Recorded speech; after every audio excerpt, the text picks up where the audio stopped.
I will now call to the podium a distinguished American, a man who is in fact someone who has the right stuff, which includes a doctorate in aeronautics and astronautics from MIT, selection to the NASA Apollo program, selection to a NASA Apollo program moon mission, selection to a NASA Apollo moon mission egress from the capsule on the moon, returning to our world to write several books, found the Institute of Magnetic Sciences, develop a number of scientific exploration initiatives. A man who's received far more awards than I could possibly list here, but which do include the Presidential Medal of Freedom nomination for the Nobel Peace Prize in a number of honorary doctorates. And he has some things to say to you this morning. I would like him to come forward now. Dr. Mitchell.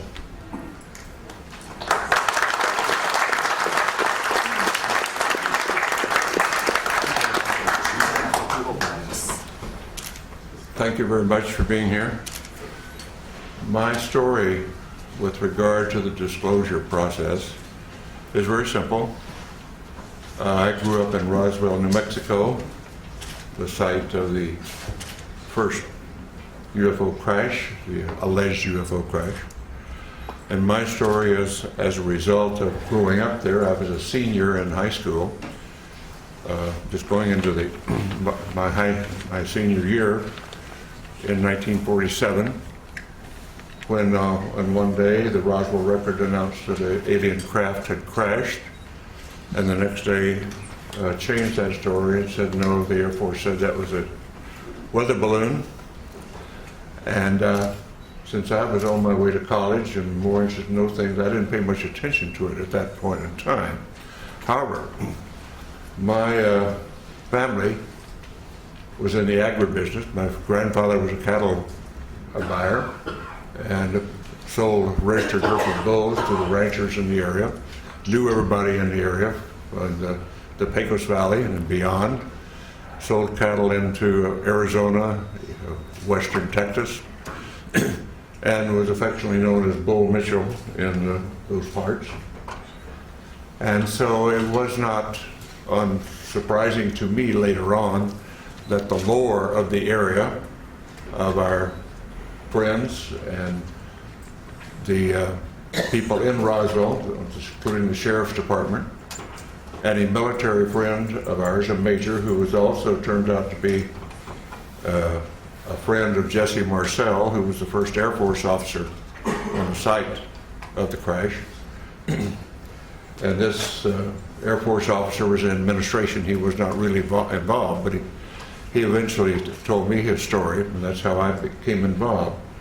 So after my Apollo flight, I did very little. I knew nothing but the lore of the region up until that point. But after my Apollo flight, when I was back in the area and visiting relatives and friends, some of the people in the area who had been involved, what I call the old timers, who were involved in the 1940s, 1947, and subsequent with the Roswell crash, and people like in the sheriff's department who had been to the crash site and were supervising traffic.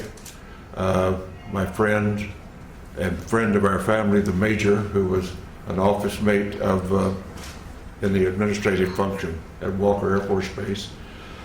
These folks, because they had been shushed and told not to talk about their experience by military authority in those days, and on dire consequence if they did, felt that here in the 70s, many years later, that they didn't want to go to the grave with their story. They wanted to tell somebody reliable.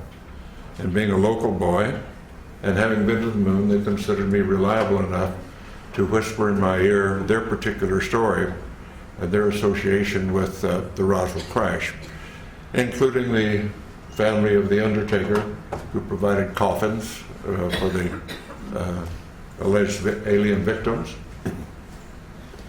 and others on site who had been involved or knew the story.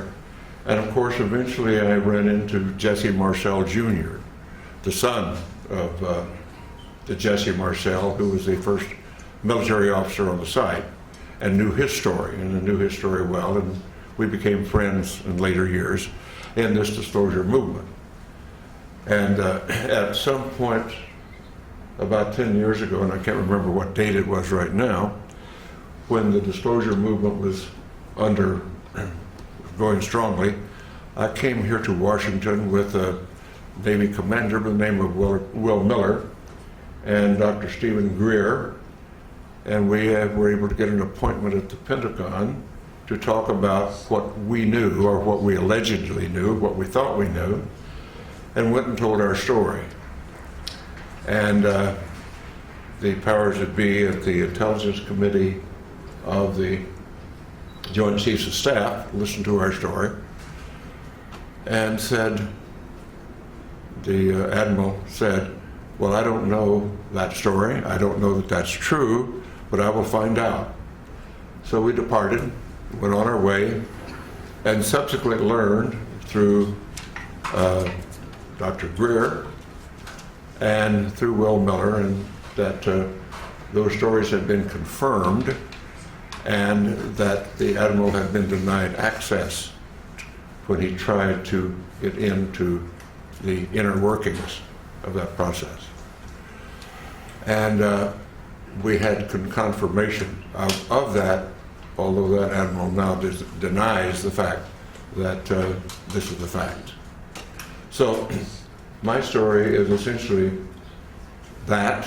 I do have no first-hand experience with the ET effort, except the fact that I know all of these research people that you'll hear from today, and some who are not here today, who have spent a long amount of their lives and time doing research into the alien visitation, UFO crashes, and so forth. And I urge that those who are doubtful read the books, read the lore, and start to understand what has really been going on, because there is no doubt we are being visited. And as a person who is a part of the first generation of being a spacefarer of our civilization and having gone to the moon, and realizing that I do, and many of us do now, that have seen the Hubble pictures from space, the universe that we live in is much more wondrous, exciting, complex, and far-reaching than we were ever able to know up to this point in time. And the fact we have wondered, were we alone in the universe forever? Only in our period do we really have evidence, no, we're not alone. We are just one planet with intelligent life on it, and probably it is time, now that we are spacefarers on our planet, that we get active, because we're really universal beings. And in the long stretch of things, if we think about it in the longest possible range, we realize, and I realize this from my studies in astronomy and astrophysics, our sun will burn out in due course, and we have to be off this planet if our species is to survive. So anybody, any species, any planet that is on around the mainstream star like ours is, only has a finite amount of time on that star before it burns out. And so our destiny, in my opinion, and we might as well get started with it, is become a part of the planetary community of nations, of planets, just like when we were much newer on this planet, and we found tribes over in the next valley or across the next mountains, and we started forming communities then and reaching out beyond ourselves. At this point in human history on this planet, we're now starting, and ready should be, to reach out beyond our planet and beyond our solar system to find out what is really going on out there. And the 20th and 21st century that we now live in, the beginning of the Industrial Revolution really didn't take off until the 19th century. And I tell the story to some of my younger audiences, particularly in schools, that my great-grandparents went across from South Georgia to West Texas in a covered wagon at the end of the Civil War in the 1870s. My family, my father's generation, was involved with going off the planet in aircraft. And less than 100 years later, I went to the moon. So some covered wagons to going to the moon in less than 100 years is a history of the development of our civilization in not our lifetime, but a couple of generations. And so it's time to start thinking in those terms. And particularly since now, in the 20th and 21st century, we suddenly find that due to our expertise and our genius in science and technology, we have exploded our population from under 2 billion at the beginning of the 20th century to over 6.5 billion at this point. And our consumption patterns are clearly indicating that we are utilizing our non-renewable resources at an unacceptable rate, a non-sustainable rate. So we've got a lot of thinking to do about what being an advanced civilization really means. But let's put all that aside for a moment, because we're here to talk about disclosure.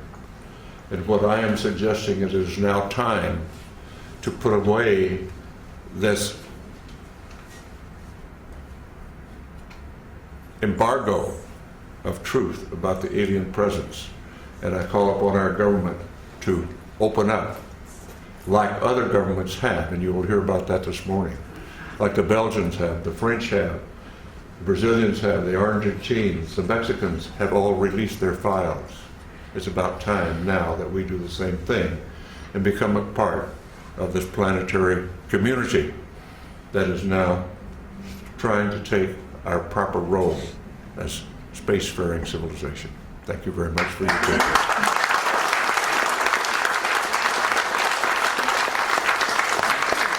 All right, now, would any of the media like to ask either of these gentlemen a question at this point?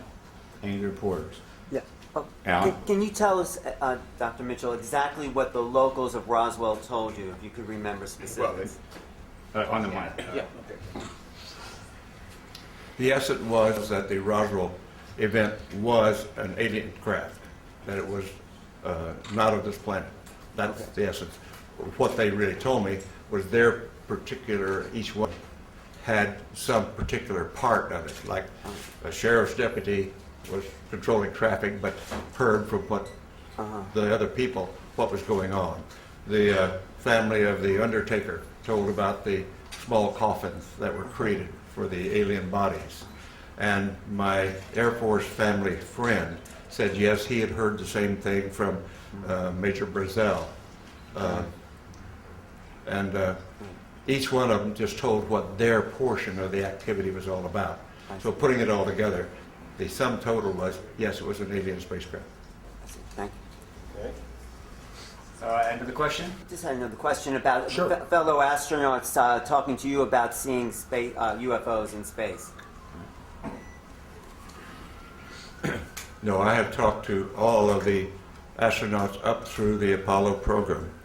And the only ones that have had UFO experience were in their Air Force careers, where were vectored to chase a UFO, never quite made it, couldn't quite get them in their sights or whatever. And that was Deke Slayton, and Gordon Cooper had his experience that's been well recited about seeing one land at Edwards Air Force Base, seeing the pictures of it. Suddenly the pictures disappeared into the vaults of Washington and never returned. But the military people that had UFO experience were in their Air Force careers before the astronaut program. And of course, being a military and a Navy pilot myself, the stories among airline pilots and other pilots is they're just all over the places. And we're all told, shut up about it. I never chased one myself, but all my friends that did, where it was all the same thing, don't talk about it. Thank you.